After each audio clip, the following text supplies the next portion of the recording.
रंग तुलसी के पतवा त कौने रंग मोजर हो। कौन रंग तुलसी के पतवा त कौने रंग मोजर हो। ए सखिया कौने रंग हउए नारायण त तुलसी मन भावेले हो। ए सखिया कौने रंग हउए नारायण त तुलसी मन भावेले हो।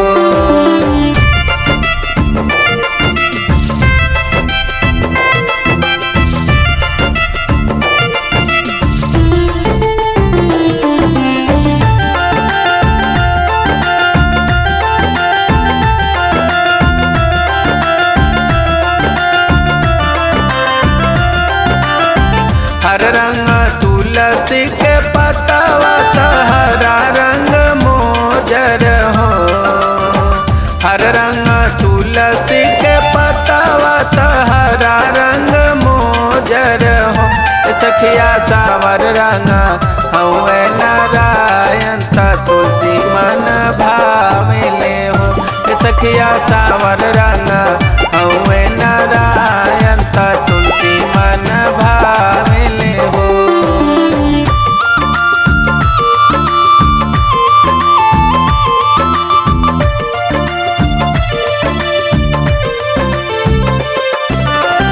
काई डाली सिंचबो में तुलसी त काई डाली मोजर हो। काई डाली सिंचबो में तुलसी त काई डाली मोजर हो। सखिया काई खे यही बो नारायण त तुलसी मन भावेले हो। सखिया काई खे यही बो नारायण त तुलसी मन भावेले हो।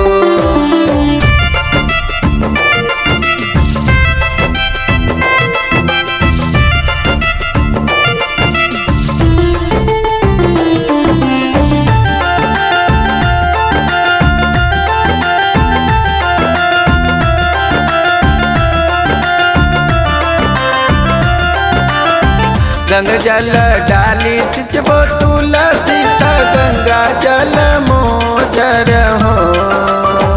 गंग जल डाली सिंचबो तुलसी त गंगा जल मोजर हो। सखिया माखन खी यही बो नारायण त तुलसी मन भावेले हो। सखिया माखन खी यही बो नारायण त तुलसी मन भावेले हो।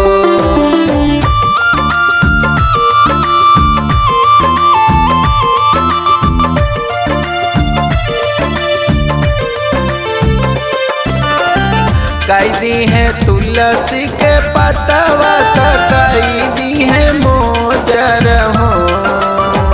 काई दी है तुलसी के पतवा त काई दी है मोजर हो।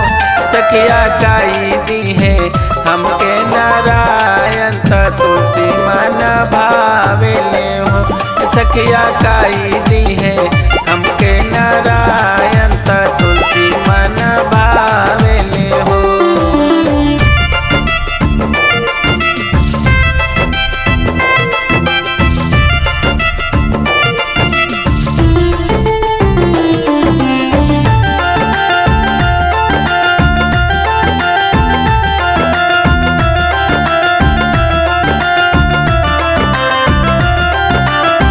सुख दी है तुलसी के पतवा त धन दी है मोजर हो।